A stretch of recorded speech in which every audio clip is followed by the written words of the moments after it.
வகை வகையா, விதவிதமா சமைச்சு வச்சும் உங்க குழந்தைங்க சாப்பிட மறுக்கிறாங்களா? அப்ப கண்டிப்பா இந்த வீடியோ காட்டுங்க. ஒவ்வொரு இடத்துலயும் ஒரு ஒரு குழந்தையும் சாப்பாட்டுக்காக எவ்ளோ கஷ்டப்படுறாங்க. ஒரு வேளை சாப்பாட்டுக்காக அவங்க பாடுற திண்டாட்டத்த நம்ம கண்டிப்பா இந்த காணொளி மூலமா நம்ம குழந்தைங்களுக்கு காட்டியே ஆகணும். பசியோடைய வலி என்ன? பசியோடைய கொடுமை என்ன? அப்படின்றத நம்ம குழந்தைங்க புரிஞ்சுக்கிட்டாங்கன்னா, நம்ம குடுக்குற சாப்பாட அவங்க கண்டிப்பா நெக்லெக்ட்டோ, இக்னோரோ பண்ணவே மாட்டாங்க.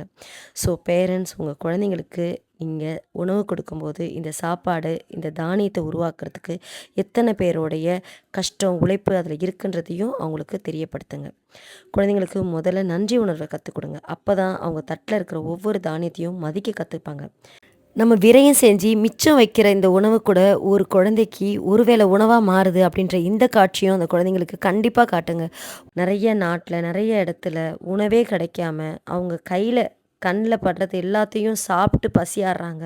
அப்படின்ற விஷயத்தையும் நம்ம குழந்தைங்களுக்கு காட்டி நம்ம வளர்த்தோம்னா, பசியோட வலிய புரிஞ்சுக்கிட்டாவே நம்ம குடுக்குற சாப்பாட அவங்க கண்டிப்பா வெறுக்க மாட்டாங்க, ஒதுக்க மாட்டாங்க.